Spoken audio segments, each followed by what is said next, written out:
Arne Slot breaks silence on Alexander Isak transfer saga as Darwin Nunez, close to Liverpool Liverpool boss Arne Slot, has addressed the club's ongoing links with Alexander Isak, with Darwin Nunez's exit set to leave the Reds needing a new forward. Arne Slot has all but acknowledged that Darwin Nunez's time at Liverpool is nearing its conclusion.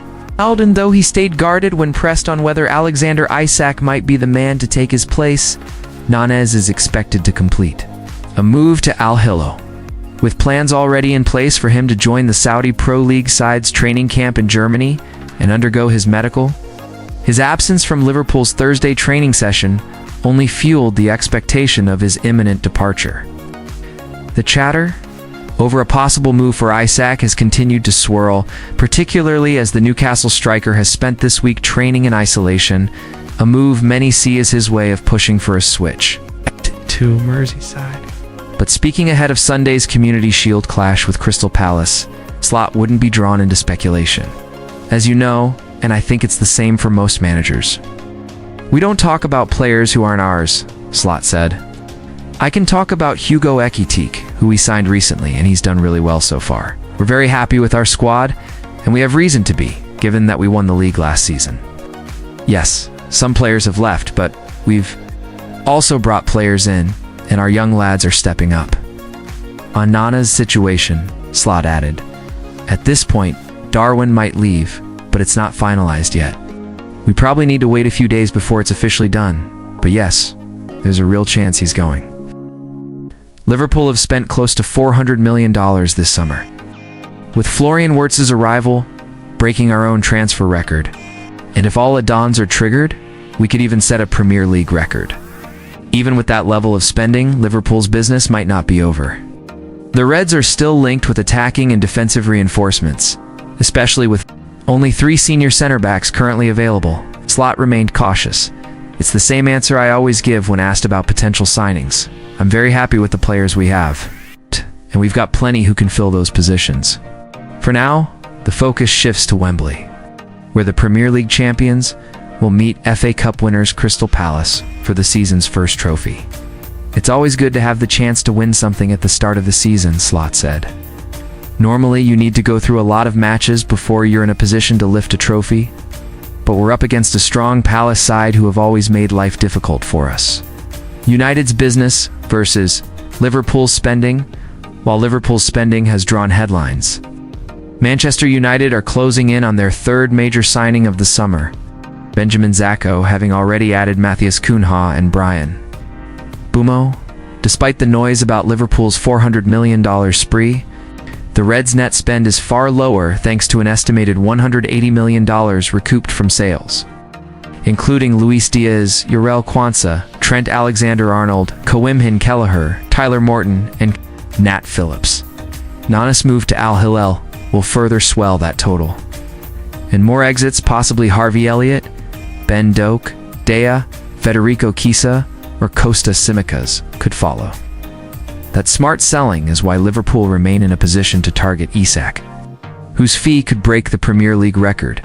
By contrast, United have yet to generate a single penny from player sales this summer, even though Ruben Amorim has several players deemed surplus to requirements. Marcus Rashford's loan move to Barcelona will save the club millions in wages, but it hasn't boosted the transfer kitty, despite the supposed financial squeeze, especially after May's Europa League final was painted as win or bust. United have pressed on with signings, yet the scrutiny remains firmly on Liverpool's transfer activity, with some neutrals questioning how the Reds can afford Isak after their recent captures. The answer is simple. Winning the Premier League and securing Champions League football is hugely lucrative, and Liverpool's ability to buy and sell smartly has been a key part of their sustained competitiveness. Liverpool FC, the story of a season to remember. The 2024-25 campaign was a blend of drama, resilience, and exhilarating football for Liverpool FC. From stunning comebacks to battling through injury crises, the team showed trademark determination and style throughout. Under Jurgen Klopp, they combined relentless attacking play with defensive steel, keeping supporters gripped every week. Liverpool's season was defined by fine margins. They stayed in the Premier League title race to the very end, reached the FA Cup quarterfinals, and refused to fold even when injuries hit hard. Unforgettable victories were balanced by lessons learned in tough moments. But the team's mentality never wavered. Squad rotation and tactical flexibility over the season. Klopp fielded 28 different starting X's, using rotation to balance fitness with tactical demands. They ranked third in expected goals XG and fifth in expected goals against XGA, showing they could dominate both in attack and in defense. Keeping Mohamed Salah, Virgil van Dijk, and Trent Alexander-Arnold together was vital. Young talents like Dominic Szoboszlai took on bigger roles. January signings brought extra depth in key areas. That combination of continuity and smart reinforcements set the stage for another strong campaign. Off the pitch, the online pokies connection. Liverpool's success also rippled into the digital space. Online Pokies Casino carved out a niche with fans, offering high-energy slots, live blackjack, and rapid roulette. Many supporters likened the rush of a last-minute goal to the excitement of hitting a jackpot spin, with sharp graphics, smooth gameplay, and promotions timed to match days. The platform became a favorite for fans who wanted to blend football viewing with off-field thrills. Local payment options and solid customer service cemented its popularity, particularly among UK and Australian supporters. For Ruben Amorim, having both players fit and ready for the season opener against Arsenal would be massive. But why exactly? Are these two so vital to his plans? Let's break it down. With Onana, the importance is crystal clear. He's United's #1 goalkeeper, and his ability to play out from the back perfectly suits the way Amorim wants his side to operate. In modern football, a keeper who can distribute accurately and launch attacks from deep isn't a luxury, it's a necessity.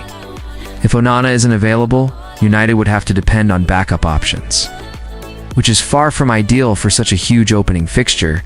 Xerxes' situation is a bit different, yet just as crucial. The Dutch forward offers something unique in attack. He's not your typical box striker who waits around for crosses. He drops deep, links play, and creates chances for teammates. This versatility gives Amorim extra tactical flexibility and makes United far less predictable going forward. So here's the question. If one of them isn't ready for Arsenal, which absence would hurt more? The road to recovery lessons. Learned looking at their rehabilitation, there are a few takeaways. With Onana, United have clearly taken a cautious route.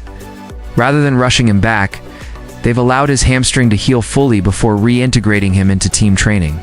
That's smart management, considering how central he is to the team's style of play.